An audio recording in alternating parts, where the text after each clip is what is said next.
श्रितेन पैसा, उबाल करके शीतल किए हुए दूध के साथ भोजन लेना चाहिए। शर्करा मधुरेण च, दूध का ही विशेषण है पैसा। कैसा? शर्करा जिसमें खांड मिली हुई हो। सामान्यतया मैं लोगों को मिश्री कहा करता हूँ, बूरा भी कम मिलती है। मिश्री भी यदि चीनी की है तो फिर मत लो, चीनी की तो सारी चीज़ें हानिकारक हैं।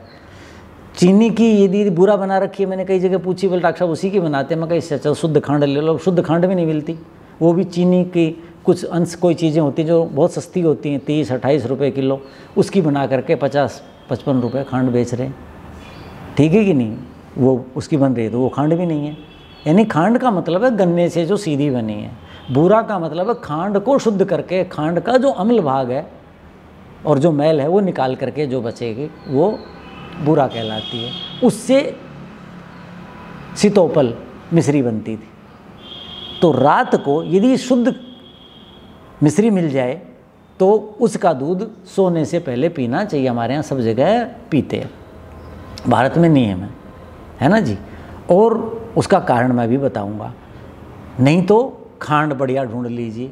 मेरे को 2-2, 3-3 महीने बाज़ारों में जा कर के ढूंढता हूँ, खांड नहीं मिलती जो मैं चाहता हूँ, मिलती नहीं। कहते आती नहीं, आप क्या मांग रहे हैं, आप क्या मांग रहे हैं। नाराज़ हो जाते हैं दुकानदार। 10 से पूछा, लो और क्या चाहिए, और क्या चाहिए। मैंने कहा भाई मुझे चाहिए, वो नहीं है आपके पास। और जब मिलती है तो मैं 50-60 किलो इकट्ठी लेकर रख लेता हूँ, क्योंकि वो मिलनी नहीं है, क्योंकि ज़्यादातर गड़बड़ आ रही है। फिर वो अपना 5-7 महीने चल जाती है। तो कहा रात्रि को आपको जो भोजन है, भोजनम, रात्रि को जो भोजन है वो कैसा होना चाहिए? श्रितेन पैसा, उबले हुए दूध के साथ होना चाहिए। वो कैसा? शीतल होना चाहिए। कैसा? मधुरा, शर्करा मधुरेण, जिसको खांड से मधुर कर लिया। दूध पहले ही मीठा होता है, धातुओं को पुष्ट करता है, कफ की विशेष रूप से पुष्टि करता है। और ग्रीष्म ऋतु में कफ सूख चुका होता है शरीर के अंदर, जो कफ धातु है, वात पित्त कफ में से कफ धातु है। तो कहता है उससे रात को भोजन करना चाहिए। ये आचार्य धन्वंतरी नई बात कहते हैं, और सारी बातें तो चरक वाली थी। तो आप ये कर सकते हैं। अब मैं इसी प्रसंग में आचार्य चरक की भी बात कह देता हूँ। वो तो सभी ऋतुओं की कहते हैं। सर्दी में हम सोते समय उष्ण दूध पीते हैं, मुनक्का डालते हैं उसके अंदर, केसर डालते हैं उसके अंदर, शुंठी डालते हैं उसके अंदर, और फिर वो दूध लेते हैं। इस ऋतु में वो चीज़ डालें जो शीतल है, जैसे खसखस है, उसको भिगो दीजिए और उसको घोटिए और उसका रस मिला करके, दूध मिला करके और खांड मिला करके दे दीजिए। तो कैसा मंथ बन गया हो। मंथ की चर्चा हुई थी ना पिछले व्याख्यान में। शरबत वो पिलाइए, खसखस का शरबत, हल्का सा दूध मिला दीजिए, जैसे बादाम बनाया था घोट करके वो मिला दीजिए, या मगज मिला दीजिए।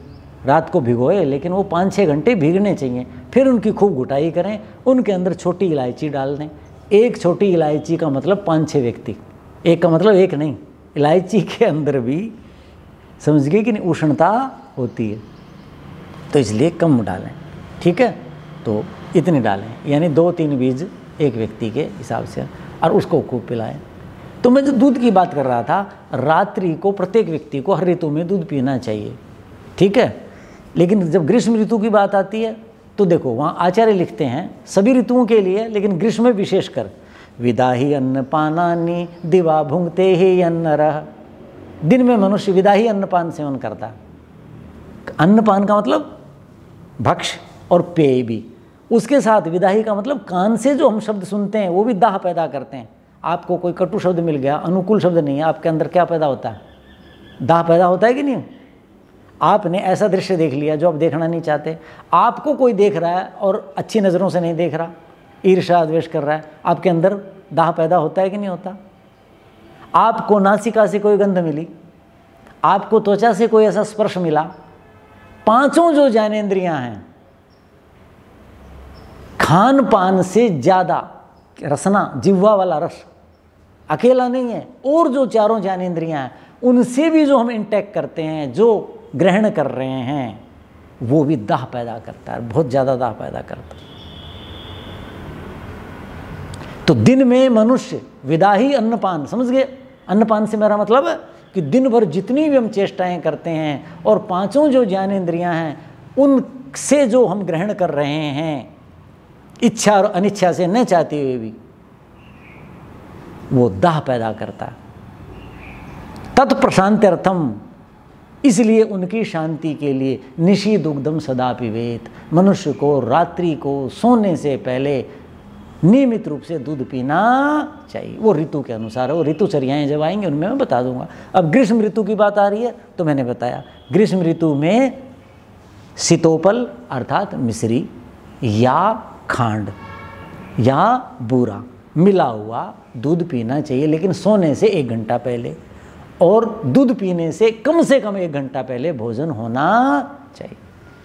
ये नहीं कि आप देर से आए 9 बजे भोजन कर रहे हैं और लाओ दूध भी दे दो और उसके बाद कहते थका पड़ा हूँ सो जाऊँ, और फिर कहेंगे वो बता तो रहे थे कोई लाभदायक, मेरे को तो कोई लाभ हुआ नहीं। करेगा लाभ, लेकिन उतना लाभ नहीं करेगा, क्योंकि आपने नियम का जितना पालन किया उतना लाभ होगा।